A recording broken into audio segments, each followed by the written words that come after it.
ناراض مت ہونا، کچھ کڑوی باتیں آنے والی ہیں. ہاں پہلے بتا دوں، میری تقریر تو یار کو بے چین کرتی ہے. سبب کیا ہے؟ وہی کہتا ہوں جو دل پر گزرتی ہے. اب جو لاک ڈاؤن کچھ دن سے ہوا ہے نا، تو متولیوں نے اماموں کی جان کھا لی. محتمم جو مدارس کے ہیں انہوں نے مدرسوں کا خون پی لیا. میں سب کیمرہ ہے میرے آگے، میں کہتا ہوں دنیا سنے اسے. یہ قوم کا رونا ہے، تم نے نہیں سنا؟ کچھ دن پہلے برسات ہوئی، چھت گری، امام کے بچے اور بیوی میں اسی میں دب کے ختم ہو گئے. یہ قوم کروڑوں کروڑوں روپے مسجد میں تو لگا دیتی ہے، امام کے حجرے تک کا انتظام نہیں کر سکتی، اور پھر کہتے ہیں ہم نے ترقی کی ہے. کیا خاک ترقی کی ہے جو تمہیں 5 ٹائم اللہ کی بارگاہ میں لے کے جاتا ہے، تم اس کی چھت تک نہیں بنا سکے؟ ایک مفتی صاحب مجھ سے کہنے لگے حضرت لاک ڈاؤن میں 5 لاکھ کا چندہ کر کے دیا مدرسے والوں کو، 5 لاکھ کا، اور مدرسے والوں نے یہ کہہ کے کچھ نہیں دیا کہ اس ٹائم لاک ڈاؤن ہے، تمہیں کچھ نہیں دیا جا سکتا.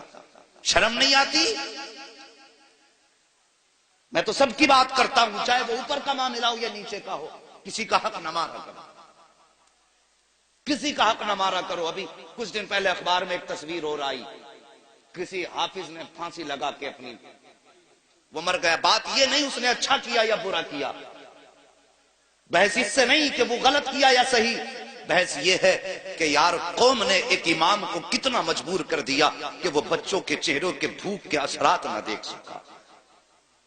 پھر وہ قوم کہ ہم نے ترقی کی ہے تو جھوٹ بولتی ہے. وہ قوم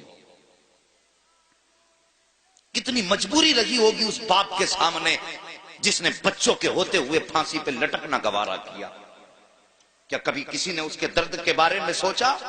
سوشل میڈیا پہ یہ فوٹو ڈالا گیا تو ہماری قوم کے قابل لوگوں نے کہا جی یہ گناہ کر بیٹھا. ابے مولوی یہ سب کو پتا گناہ کر بیٹھا، لیکن سوچ تو سکی وہ کیا وجہ ہے جس نے پھانسی تک پہنچایا ہے. کیا یہ قوم کا ظلم نہیں ہے؟ کیا یہ اپنوں کا ظلم نہیں ہے؟ میں کہتا ہوں اگر ایک پڑوسی نے بھی اپنے گھر کا ایک وقت کا کھانا اٹھا کے اس کے بچوں کو کھلایا ہوتا تو وہ پھانسی نہ لگاتا. اگر امت مسلمہ نے پڑوسی کا حق سمجھا ہوتا تو وہ موت کو سینے سے نہ لگاتا. ہاں اس نے غلط کیا ہے، لیکن اس سے زیادہ غلط تم نے کیا ہے کہ تم پیٹ بھر کے سوتے رہے اور ایک کلمہ پڑھنے والا بھوک کے بچوں کے سامنے زندہ نہ رہ سکا. کوئی تو مجبوری رکھی ہوگی. یار تم کہتے ہو وہ غلط ہے، لیکن میں کہتا ہوں وہ جتنا بڑا غلط ہے اس سے زیادہ تم غلط ہو. میرے نبی فرماتے ہیں کہ جس کا پڑوسی بھوکا سو جائے اور وہ پیٹ بھر کے سو جائے، آقا فرماتے ہیں وہ عاجز بھی ہو سکتا ہے، نمازی بھی ہو سکتا ہے، وہ سب کچھ ہو سکتا ہے، لیکن مصطفیٰ کا نہیں ہو سکتا. یہ کڑوا سچ ہے، اسے سنیے اور سمجھیے. ہم نے ایسے حالات بنا دیے.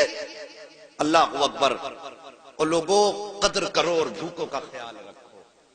میں سمجھتا ہوں امیروں سے کئی گنا زیادہ ہمارے غریب اچھے ہیں. کم سے کم غریب کا پڑوسی فاقے سے تو نہیں سوتا. یہ ہم نے اکثر دیکھا ہے جن کو اللہ نے دولتیں دی ہیں انہیں چغل خوری سے فرصت نہیں. دن بھر یہی کہتے ہیں وہ میری دولت کو دیکھ کے چل رہا، وہ میری گاڑی کو دیکھ کے چل رہا، مجھے اسے دیکھ کے چل رہا. جب پیٹ بھرا ہوتا ہے تب آدمی چغلی کرتا ہے، اور جب بھوکا ہوتا ہے تو پھر اسے بچوں کے لیے کمانے کی فکر ہوتی ہے. بھوک کی فکر وہ چغلی کی فکر نہیں ہوتی، صرف بھوک کی فکر ہوتی ہے. جب آدمی پیٹ بھر کے کھا لیتا ہے نا پھر دنیا بھر کی پنچایتیں لے کے بیٹھتا ہے. یہ بات میری یاد رکھنا صاحب.